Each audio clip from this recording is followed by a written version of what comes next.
तो आइए दोस्तों, आज मैं आपको प्रेमचंद की लिखी हुई जंगल की कहानियों में से एक कहानी सुनाता हूँ जिसका नाम है शेर और लड़का।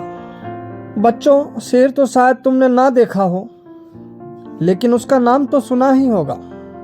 शायद उसकी तस्वीर देखी हो और उसका हाल भी पढ़ा हो। शेर अक्सर जंगलों और कछारों में रहता है। कभी कभी वह उन जंगलों के आसपास के गांवों में आ जाता है और आदमी जानवरों को उठा ले जाता है। कभी कभी उन जानवरों को मारकर खा जाता है जो जंगलों में चरने जाया करते हैं। थोड़े दिनों की बात है कि एक गड़रिये का लड़का गाय बैलों को लेकर जंगल में गया और उन्हें जंगल में छोड़कर आप एक झरने के किनारे मछलियों का शिकार खेलने लगा। जब शाम होने को आई तो उसने अपने जानवरों को इकट्ठा किया, मगर एक गाय का पता न था। उसने इधर उधर दौड़ धूप की, मगर गाय का पता न चला। बेचारा बहुत घबराया। मालिक अब मुझे जीता ना छोड़ेंगे। उस वक्त ढूंढने का मौका ना था, क्योंकि जानवर फिर इधर उधर चले जाते। इसलिए वह उन्हें लेकर घर लौटा और उन्हें बाड़े में बांधकर बिना किसी से कुछ कहे हुए गाय की तलाश में निकल पड़ा। उस छोटे लड़के की यह हिम्मत देखो। अंधेरा हो रहा है, चारों तरफ सन्नाटा छाया हुआ है, जंगल भाए भाए कर रहा है, गीदड़ों का हौवाना सुनाई दे रहा है, पर वह बेखौफ जंगल में बढ़ा चला जाता है। कुछ देर तक तो वह गाय को ढूंढता रहा, लेकिन जब और अंधेरा हो गया तो उसे डर मालूम होने लगा। जंगल में अच्छे अच्छे आदमी डर जाते हैं, उस छोटे से बच्चे का कहना ही क्या, मगर जाए कहां। जब कुछ ना सूझी तो एक ऊंचे पेड़ पर चढ़ गया और उसी पर रात काटने की ठान ली।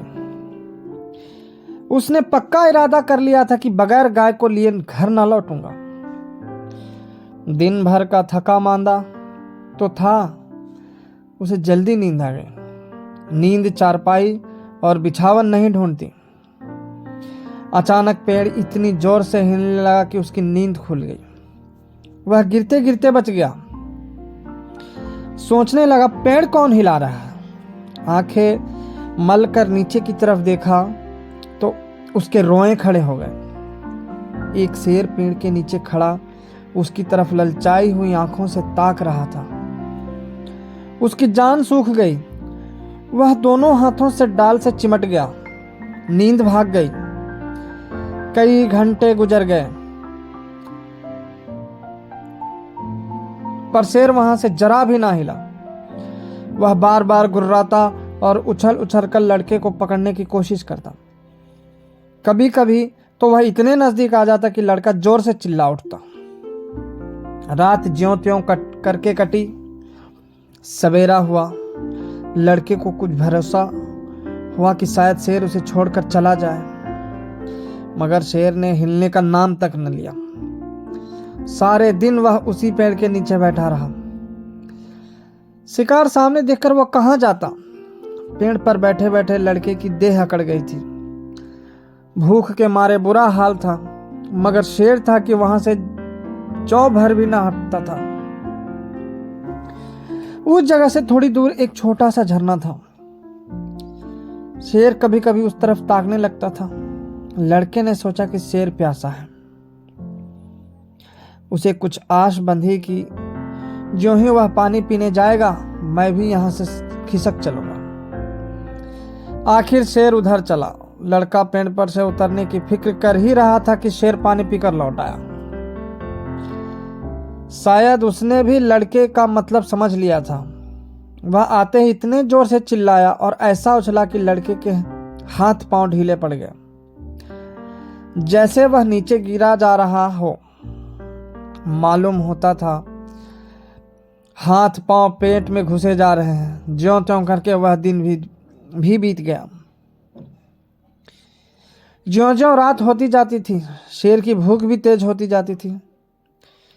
शायद उसे यह सोच-सोच कर गुस्सा आ रहा था कि खाने की चीज सामने रखी है और मैं 2 दिन से भूखा बैठा हूं, कि आज भी एकादशी रहेगी।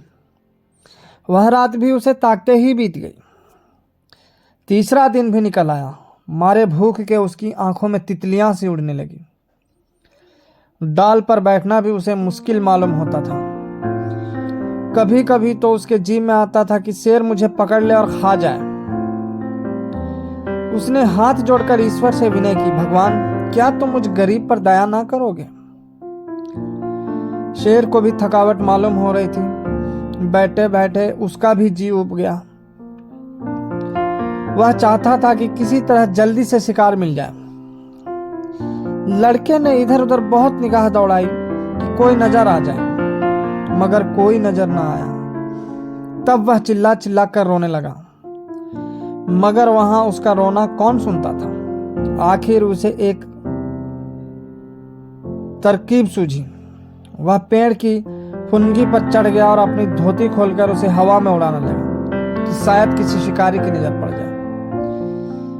एकाएक वह खुशी से उछल पड़ा। उसकी सारी भूख, सारी कमजोरी गायब हो गई। कई आदमी झरने के पास खड़े उस उड़ती हुई झंडी को देख रहे थे। शायद उन्हें अचंभा हो रहा था कि जंगल के इस पेड़ पर झंडी कहां से आई।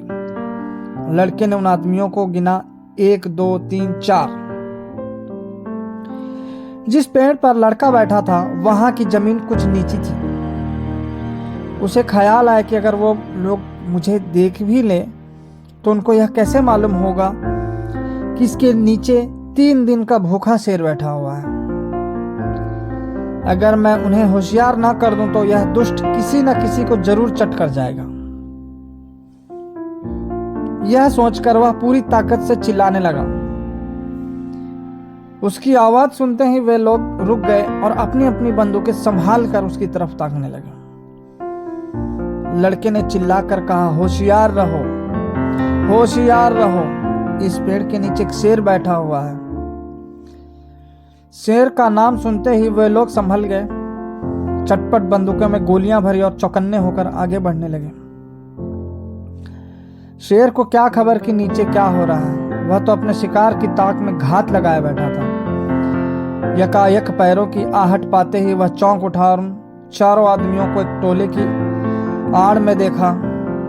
फिर क्या कहना था, उसे मुंह मांगी मुराद मिली। भूख में सब्र कहां। वह इतने जोर से गरजा कि सारा जंगल हिल गया और उन आदमियों की तरफ जोर से जस्त मारी, मगर वे लोग पहले से ही तैयार थे। चारों ने एक साथ गोली चलाई। दन दन इन दन आवाज हुई। चिड़िया पेड़ों से उड़ उड़ कर भागने लगी। लड़के ने नीचे देखा, शेर जमीन पर गिर पड़ा था। वह एक बार फिर उछला और फिर गिर पड़ा। फिर वह हिला तक नहीं। लड़के की खुशी का क्या पूछना, भूख प्यास का नाम तक न था। चटपट पेड़ से उतरा तो देखा सामने उसका मालिक खड़ा है।